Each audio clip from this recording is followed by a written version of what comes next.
وہ کیا چیز ہے جو ایک غریب گھر کو جنت بنا دیتی ہے؟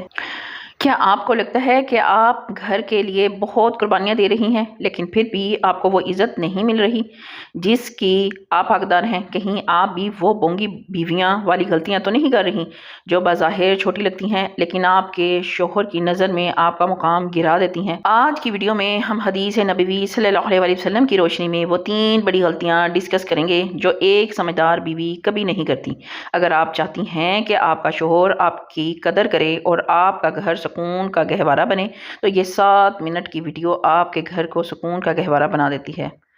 تو یہ ویڈیو آپ کی زندگی بدل سکتی ہے۔ السلام علیکم ورحمۃ اللہ وبرکاتہ۔ سب سے پہلے آپ نے بہت زیادہ میری پہلی ویڈیو کو پیار دیا ہے، تو اس ویڈیو کو بھی آپ نے اس سے زیادہ پیار دینا ہے، اور شکریہ آپ کا، آپ سب کا بہت بہت تہہ دل سے آپ کا بہت شکریہ کہ آپ نے پہلی ویڈیو کو بہت پیار دیا اور آپ نے اس ویڈیو کو بھی بہت زیادہ سراہنا ہے، پیار دینا ہے۔ سب سے پہلی غلطی آپ کی ہر وقت کا رونا اور ناشکری ہے۔ پہلی غلطی جو ایک بیوی کو بونگی ثابت کرتی ہے وہ ہے ناشکری۔ حضور پاک صلی اللہ علیہ وسلم نے فرمایا تھا کہ میں نے جہنم میں عورتوں کی کثرت دیکھی اور اس کی وجہ یہ بتائی کہ وہ اپنے شوہر کی ناشکری کرتی ہیں۔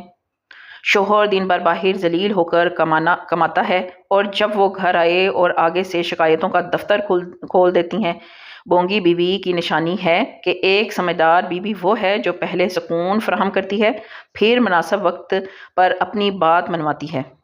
دوسری سب سے بڑی غلطی یہ ہوتی ہے کہ راز باہر لے کے جانا، اپنے گھر کے راز دوسروں کو بتانا، اپنے گھر کی باتیں ماں بہن یا سہیلیوں کو بتانا۔ حدیث میں آتا ہے کہ بدترین انسان وہ ہے جو میاں بیوی کے درمیان کے رازوں کو لوگوں میں عام کرے۔ دوسری سب سے بڑی غلطی یہ ہے اپنے گھر کی باتیں ماں بہن یا سہیلیوں کو بتانا۔ حدیث میں آتا ہے کہ بدترین انسان وہ ہے جو میاں بیوی کے درمیان کے رازوں کو لوگوں میں عام کرے۔ جب آپ اپنے شوہر کی برائیاں باہر کرتی ہیں تو لوگ ہمدردی نہیں کرتے بلکہ آپ کا مذاق اڑاتے ہیں۔ یاد رکھیے، جو عورت اپنے گھر کا پردہ نہیں رکھ سکتی وہ اپنے شوہر کے دل میں جگہ نہیں بنا سکتی۔ تیسری سب سے بڑی غلطی یہ کرتی ہے باہر والوں کے لیے سجنا اور گھر میں ماسی بن کر رہنا۔ نبی پاک صلی اللہ علیہ وسلم سے پوچھا گیا کہ بہترین عورت کون ہے؟ آپ صلی اللہ علیہ وسلم نے فرمایا، وہ جسے دیکھ کر اس کا شوہر خوش ہو جائے۔ بہت سی خواتین یہ سمجھتی ہیں کہ اب تو شادی ہو گئی، اب تیار ہونے کی کیا ضرورت ہے۔ یہی وہ موڑ ہے جہاں سے شوہر کی دلچسپی ختم ہونا شروع ہو جاتی ہے۔ اپنی زبان میں مٹھاس اور حلیے میں صفائی رکھیں۔ اگر آپ پاؤں کی جوتی بننے سے بہتر ہے، اسلام نے عورت کو پاؤں کی جوتی نہیں بلکہ گھر کی ملکہ بنایا ہے۔ وہ اللہ اور اس کے رسول صلی اللہ علیہ وسلم کے بتائے ہوئے راستے پہ چلے۔ لوگ مرد یہ زیادہ تر کہتے ہیں نا کہ عورت میرے پاؤں کی جوتی ہے، تو ان کے لیے یہ حدیث مبارکہ ہے۔ میں یہاں پہ آپ کو ایک چھوٹا سا واقعہ سناتی ہوں۔ حضرت فاطمہ کے ہاتھوں میں چکی پیسنے سے گٹھلیاں اور یعنی کہ ہاتھوں میں جو نشان پڑ جاتے ہیں، جب انہوں نے حضرت محمد صلی اللہ علیہ وسلم سے کام کے لیے مدد مانگی تو آپ صلی اللہ علیہ وسلم نے انہیں سبحان اللہ، الحمدللہ اور اللہ اکبر تسبیح فاطمہ پڑھنے کی تلقین فرمائی۔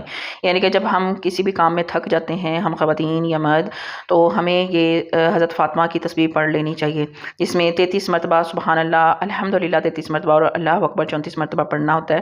تو اپنے جسم پہ ہاتھوں پہ مل کے تو پھونک دینا چاہیے، تو ہمارا جسم جو تھکاوٹ میں چور چور ہوتا ہے تو وہ فریشمنٹ ہو جاتا ہے، تو ہم اگلے کام کے لیے تیار ہو جاتے ہیں، تو وہ ساری تھکاوٹ دور ہو جاتی ہے۔ تو یہ والی تسبیح لازمی کیجیے گا اور کر کے پھر مجھے کومنٹس میں اپنی رائے کا اظہار لازمی کیجیے گا، کیونکہ یہ میں بہت زیادہ تسبیح فاطمہ کرتی ہوں، اس کو تسبیح فاطمہ ہی کہا جاتا ہے، ٹھیک ہے۔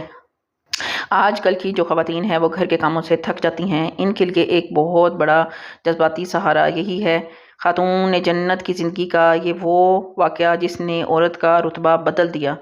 یہ ہم سب کے لیے ایک مثال ہے حضرت فاطمہ رضی اللہ تعالیٰ عنہا کی، کہ وہ اپنا کام اپنے ہاتھوں سے کرتی تھی، نہ کہ وہ کوئی ہیلپر رکھتی تھی، نوکرانیاں رکھتی تھی۔ تو سب کو اپنے کام خود ہی کرنے چاہیے۔ یہ ہے کہ جن سے نہیں ہوتا تو ان کو ہیلپ لے لینی چاہیے، کیونکہ وقت کا تقاضا ہے، عمر کا تقاضا ہوتا ہے۔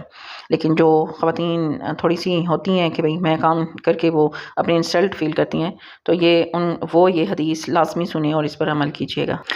یاد رکھیں، پاؤں کی جوتی بننے میں اور فرمانبردار بننے میں فرق ہوتا ہے۔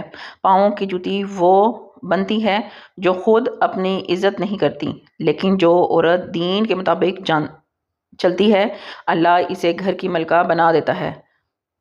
اگر آپ پاؤں کی جوتی بننے سے بہتر ہے، عورت کو پاؤں کی جوتی نہیں بلکہ گھر کی ملکہ بنایا ہے، بشرطیہ وہ اللہ اور اس کے رسول صلی اللہ علیہ وسلم کے بتائے ہوئے راستے پہ چلے۔ یہ جو لوگ کہتے ہیں نا کہ پاؤں کی جوتی، تو اس کے لیے بہت ساری وضاحت اس حدیث نے کر دی ہے۔ اگر آپ کو لگتا ہے کہ یہ باتیں آپ کی کسی بہن یا سہیلی کے کام آ سکتی ہیں تو اسے اب بھی شیئر کریں اور کومنٹس میں لکھیں یا اللہ ہمیں نیک بیوی بننے کی توفیق عطا فرما، آمین ثم آمین۔ نیکسٹ ویڈیو کے لیے دیجیے اجازت، کومنٹس میں لازمی لکھیے گا اور جزاک اللہ۔